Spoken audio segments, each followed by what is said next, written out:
This podcast is brought to you by SeatGeek. Our friends over at SeatGeek are giving us a promo code of TBA Wrestling. That is TBA Wrestling for $20 off your first purchase. Enjoy the show.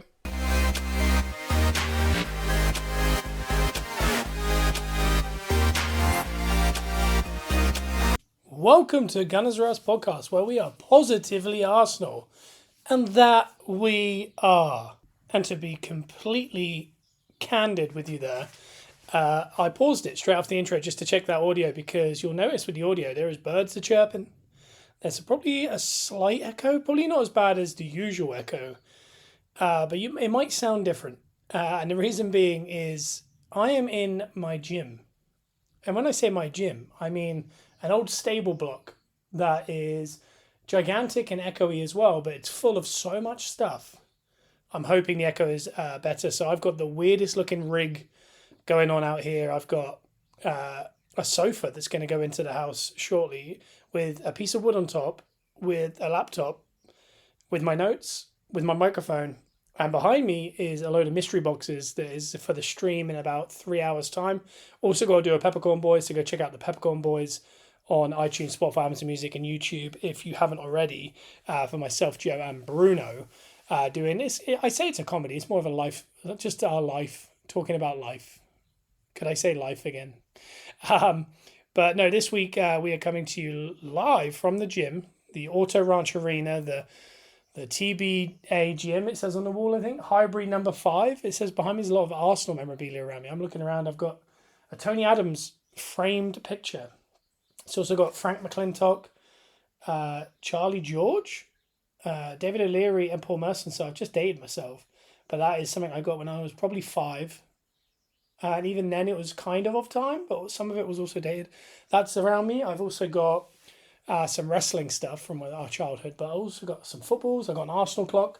I got a Highbury number 5, N5, not number 5, sign behind me. I made out of wood. There's a little Arsenal crest.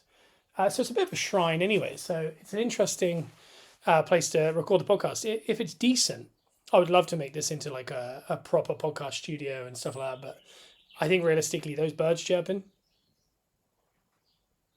they kind of stopped when I stopped them.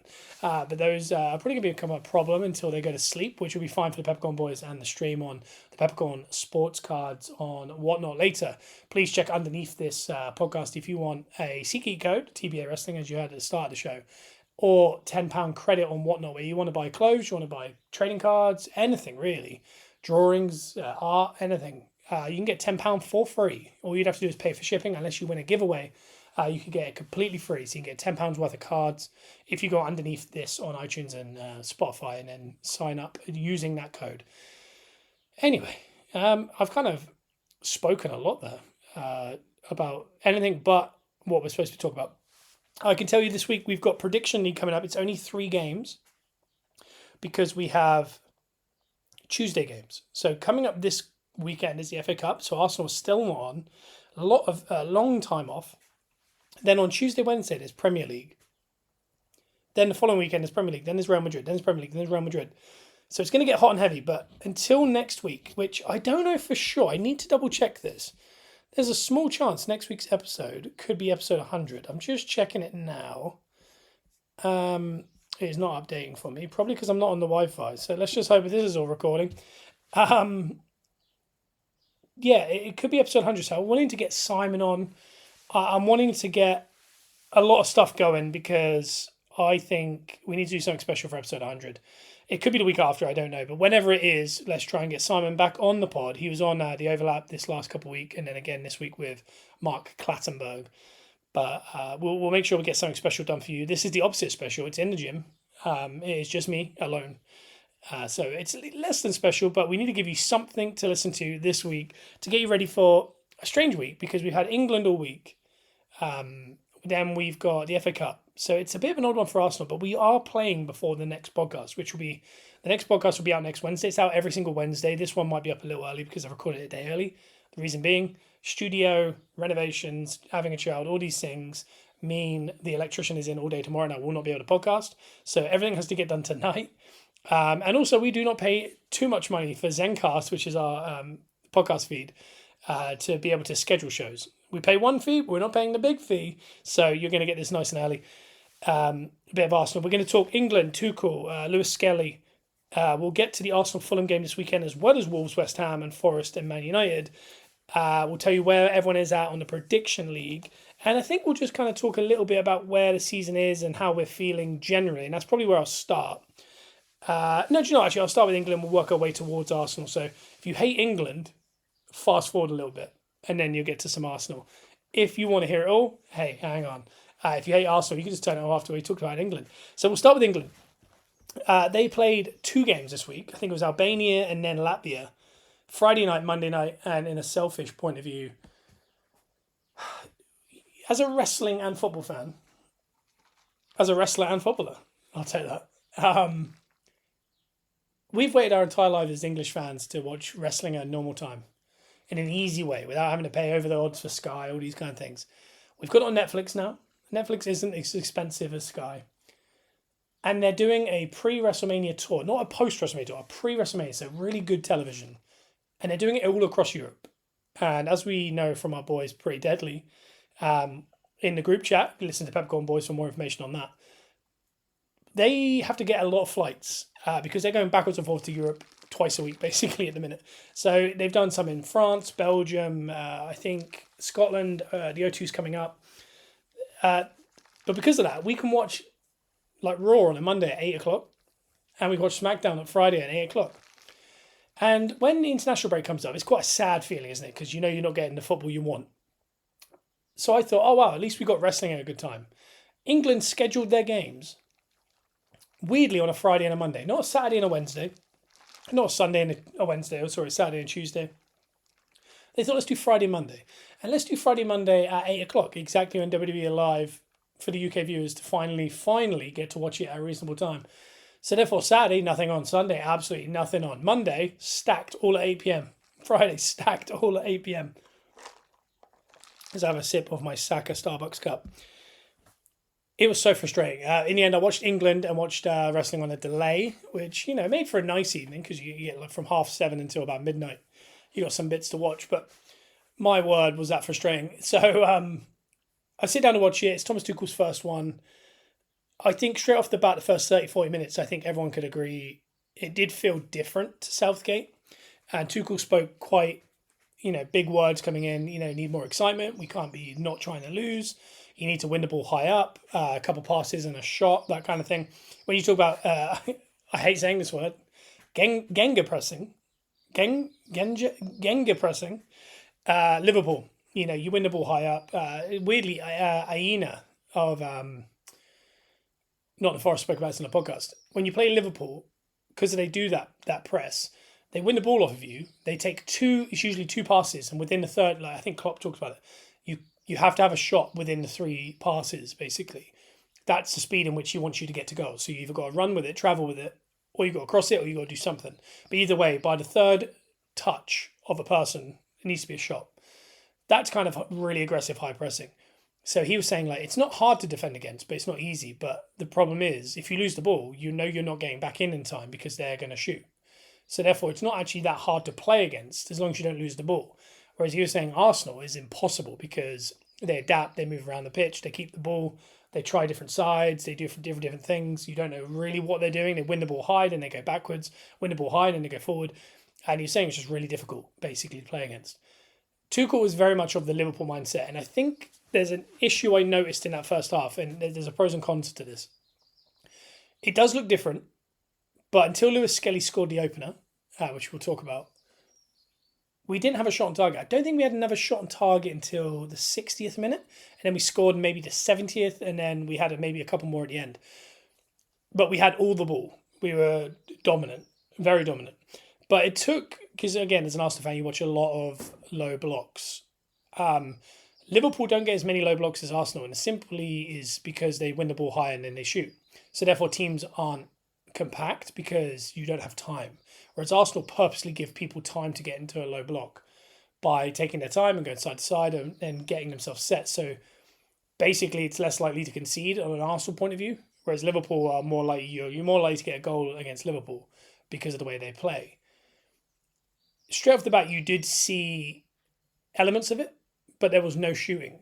And I think there was an element of the midfield was essentially Lewis Skelly and Rice. They're really good at winning the ball, really good at having the ball.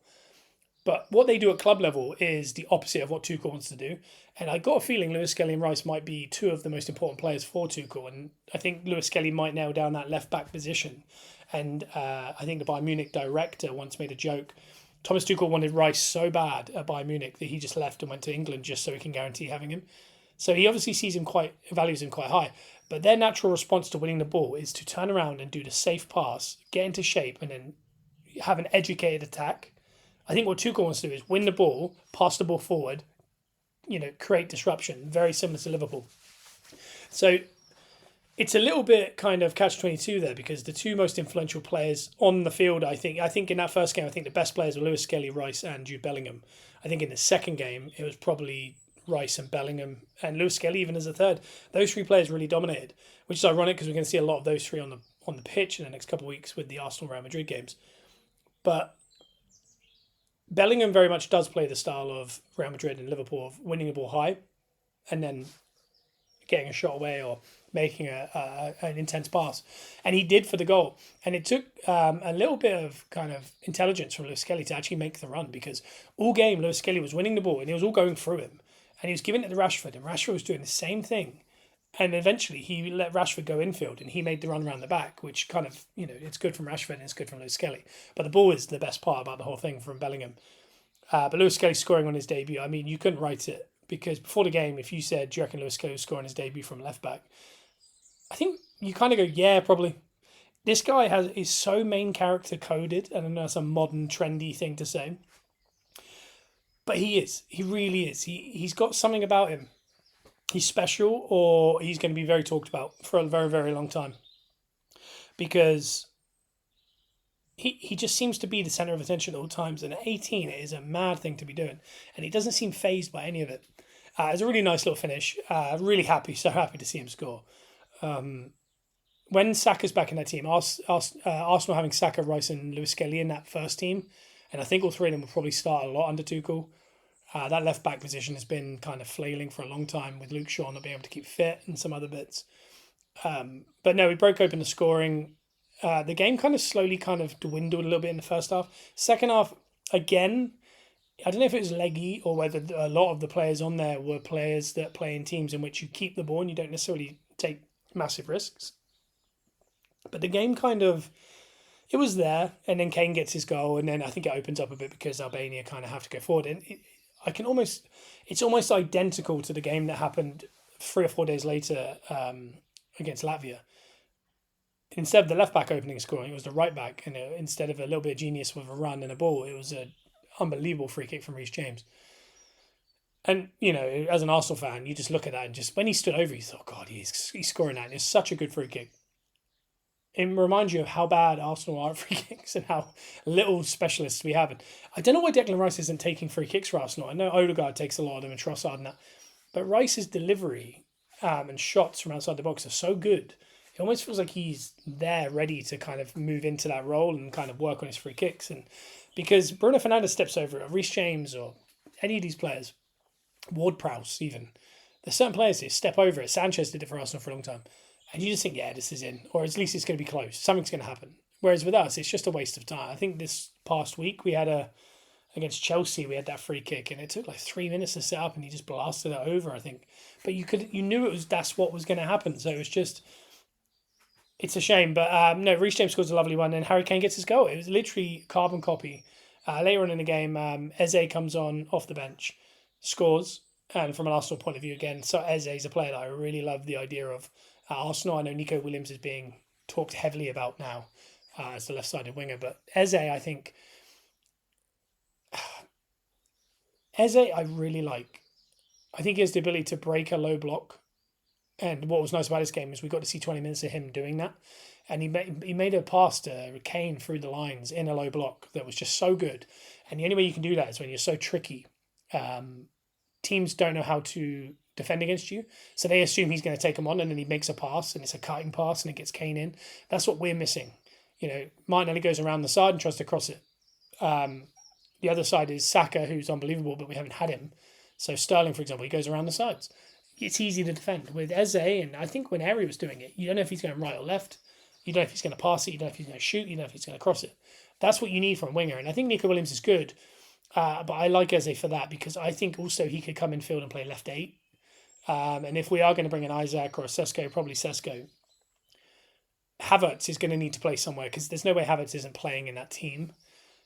He's going to drop in field or he's going to push out left or something. So you need these players that are going to be able to move around. Nico Williams is a left-sided winger. That is what he is.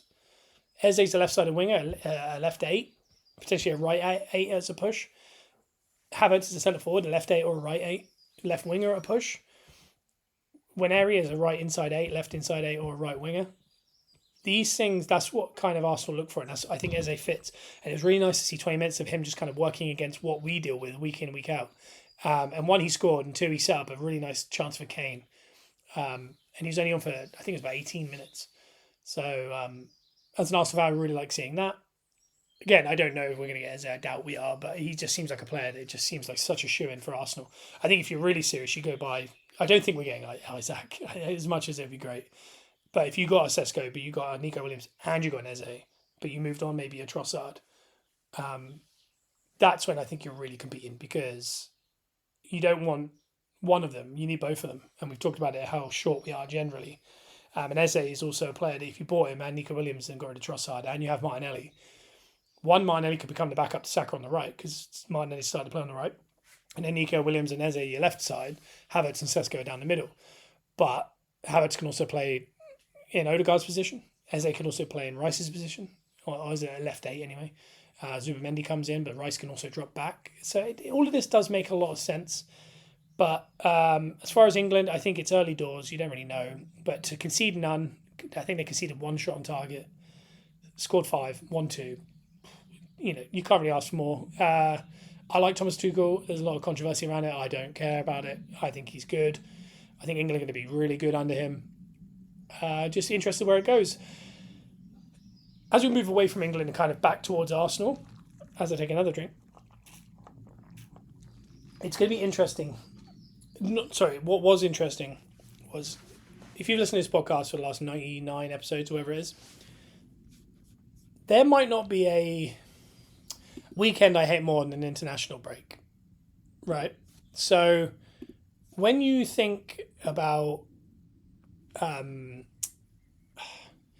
international breaks, you dread it. You don't want to see, and this has been broken up horrifically this year for a mixture of reasons. England did 3 weekends in the early part of the season in the first 12 weeks. There's been another one now. That's 4 international breaks. Plus we went out of the FA Cups, including this current weekend. There's been 2 FA Cup weekends where we didn't play.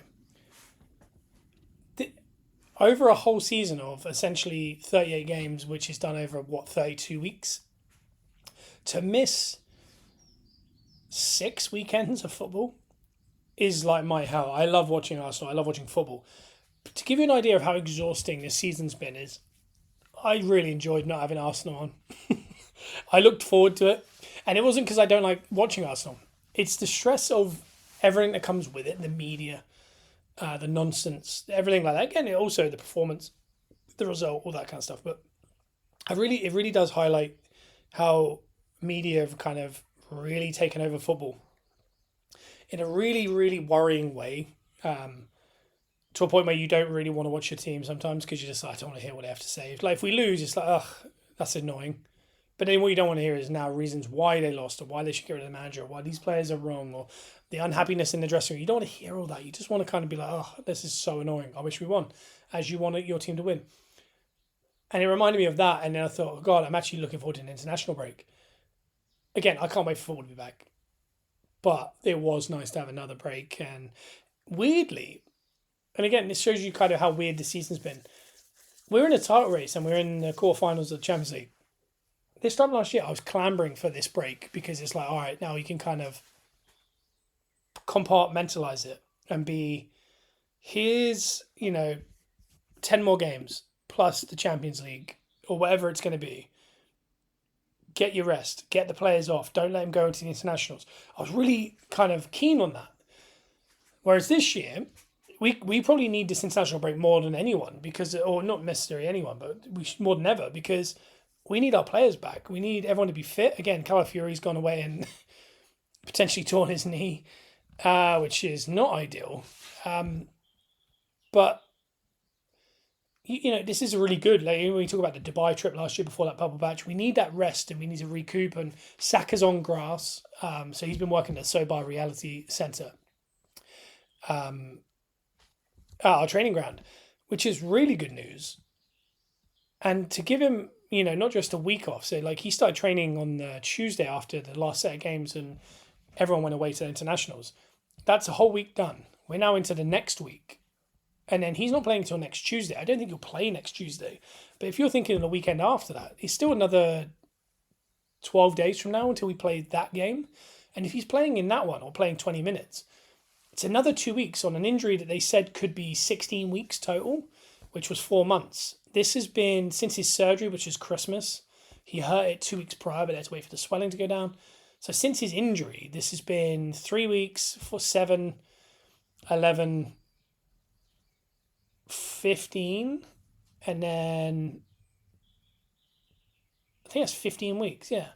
So it's kind of around that time. And since his surgery, obviously, it's been 14-ish. But by the time we get to that following week, that's 15. It's very close to the amount. And they kind of put that at the top end, the 16 week. They kind of said it could be 12 to 16. So we're right at the end. And I know you look at Ben White, who had a bad injury, and he's only started one game since he's been back, and that's been like 3 weeks. So I don't think we're going to throw him into Real Madrid, go give us 90 minutes, because the last thing we need is another torn hamstring, because we're at a point now where if he tore that again and had to have surgery in like 3-4 weeks time, so let's say the end of April, he won't be back until October. And Havertz is only just getting back for next season with his. All of a sudden, you start next season without Jesus, Havertz, and Saka. You can't get rid of some of the other players because you need more players, and then it ruins some of the things. We kind of got to look forward and be like, we can't risk that, but we also got to kind of go, but we're also in an opportunity where we could win the Champions League. I don't think we can realistically, but you can't give up on it. As far as the league, I think you just got to kind of plod away. If we could win 8 out of our 10 games left or whatever it is, and maybe you lose one, maybe you draw one, but I mean, win 7, 8, you give yourself a chance of coming, second and being 5, 6 points behind Liverpool, and maybe kind of making it look a bit better on paper when you look back at it in years to come, and you go, we came second 3 times running, once by a point, once by 2 points, once by 5 points, or whatever.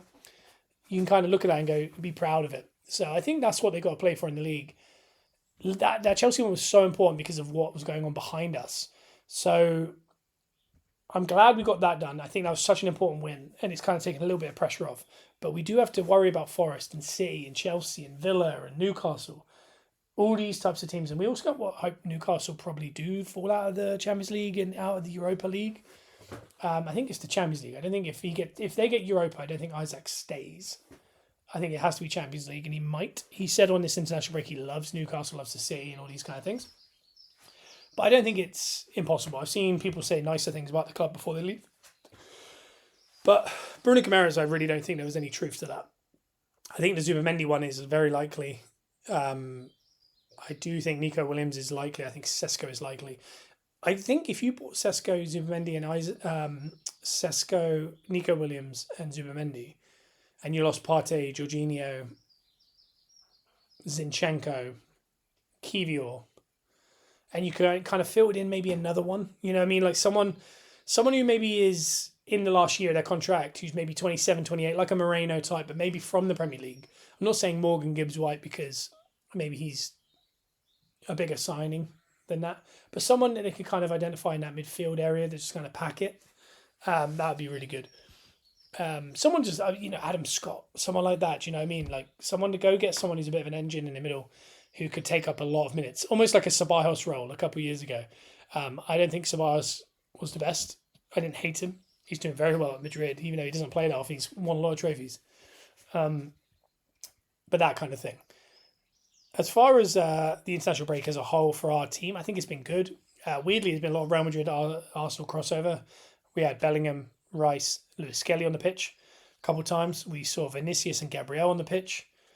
And we saw there is one more. It's completely eluding me. Who would that have been? Mbappe and Saliba, maybe? But it's been a lot of that. And it kind of reminds you of how, where we've come from, where we are as a squad. Because the internationals is usually a good sign of where the top players play. This Latvia game was the first time England haven't had I think it was Liverpool, City, or Man United player start since 1992. We've gone through many years where Arsenal players don't play. And I do believe by the time we get to the World Cup, that squad will have Rice, Lewis Skelly, Saka, and I reckon it'll be Waneri. And I also think Smith Rowe could have a shout. And I know he's not an Arsenal player, but I think he could potentially be in with a shout and kind of flying the flag for Arsenal, even though he's not, but Hale End as a whole. But I think we're starting to, what I mean? When you start to see that, you start to think, oh, okay, we are really dominating the league. And seeing all these Real Madrid and Arsenal players in the same team at international level it's a good sign, because I say it every week. 5 years ago, we were talking about Mustafi and David Luiz and Lacazette and Aubameyang, and I think Aubameyang was unbelievable. I really like Lacazette personally, but Socrates, Kolasinac, all this stuff, Torreira, Ceballos himself. We've come so far where we're talking about, in the summer, we're looking at, Sesko, Nico Williams, and Zubamendi, and they want to come to Arsenal. And Saliba might be one of the best centre-backs in the world. Gabriel might be one of the best centre-backs in the world. They're sought after by Real Madrid or Saudi Arabia in Gabriel's account. And I don't rule out Gabriel leaving. I really don't want him to. I hope we give him the contract. But there is an element of PSR. I know PSR-wise we're doing really well. So when you've been in the Champions League 3 years running, that's what really helps. So that's what Newcastle were in need of. They went in and then they came back out. You need 3 years in a row, and that really basically opens up your PSR. We're now going into next year with that, having not spent in January and spent very minimal last summer. This summer is one where we could really splash the cash. And if you're going to lose, Jorginho, who's out currently in Brazil with his family looking for teams, which is really odd. Partey, Zinchenko, Kivior. And I think you might see, I think Jesus would go anyway, but he's not going to be able to, because I don't think he'll be back until February next year. But I think you might see a Trossard, but you also might see a Gabriel, because we've been saying on the podcast the last couple of years, there will come a time where we're going to lose a player that we believe is in that untouchables. And Trossard is not in the untouchables, but Messi is. Martinelli is. Even though you might say Trossard's better than Martinelli than me, I don't know. Depends on people's opinions. I like Martinelli a lot. But, when you look at Martinelli, I think you look at Havertz now, Saka, Rice, Odegaard, Saliba, Gabriel. The current ones are like, Timber, Ben White, Raya, Lewis Skelly, and Waneri obviously now. But I'd say Lewis Skelly is in there for sure, and where he's still younger and still coming through. Just turned 18. They're kind of the untouchables. And then you got that excess of kind of Tomiyasu, Zinchenko, Kivior, and the goalie issues we have. Jesus, Trossard, Sterling obviously is going back off loan. But we kind of said like that core group, eventually one of them's going to get sold. And I know a couple of years ago you would have said Zinchenko and Partey were both in that, or even Ramsdale, and they've gone. And, it is evolving. But at some point, someone who's not been evolved past will get sold. Could be Martinelli, could be Gabriel. I think they're the two that are kind of striking me as the cash cows, because we're doing really well PSR-wise. I think Martinelli would be stupid, because Trossard, whatever happens, has to go in the next year or so. You don't want to end up, like I said, you could go Nico Williams and Eze and lose both of them. But I think you're not really strengthening the squad. You can get rid of one and gain two, but you can also get rid of one and gain one. But I think getting rid of two and changing to two people adapting to the new style, I think you're weakening, even if the players are better potentially. But Gabriel I look at, and I think Gabriel's one of my favourite players. I think that we're in a world where there's some very good centre-backs out there. I don't think anyone's as good as Gabriel right now. But we also remember 3 years ago, Gabriel for a couple of years was someone who made a lot of mistakes and people were very frustrated with. He's been our best defender this year comfortably. Last year, you could say potentially also. Him and Saliba are an unbelievable partnership, and you do not want to lose them, but you do not want to lose Saliba because of the age. and the type of player he is. If you lost Gabriel, could Timber play a season at centre back with Saliba, and could we be still kind of, because you remember the way in which we play now, our defensive part is different because we don't defend a lot of issues because we're so risk averse. So the centre backs aren't under constant pressure. Gabriel, obviously, the set piece thing is a huge miss. Just the type of player he is. But I think right now you could get close to 100 million for him from Saudi. And if you lost Trossard, because Jorginho and Partey are free, Zinchenko for a small fee, Kivior for probably a 20 million fee. Trossard, I don't think he's out of contract, so I think he'd be a small fee to probably get your money back to Saudi or somewhere.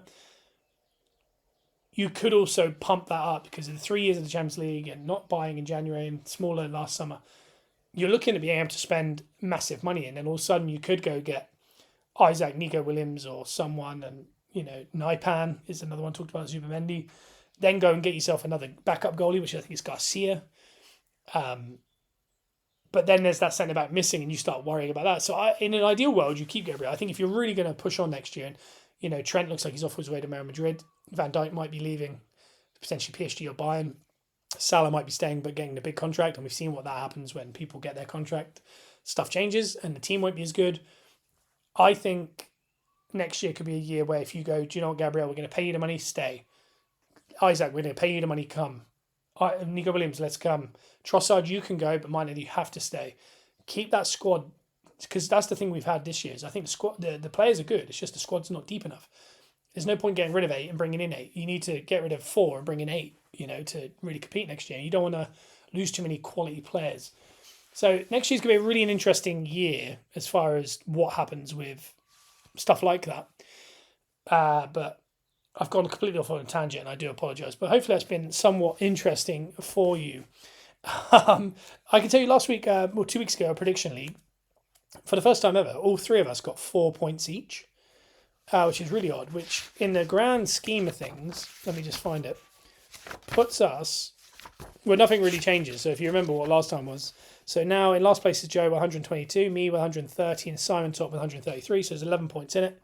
And only 3 games this week, and I can tell you, I don't have Joe's predictions yet, but I have Simon's and I have mine.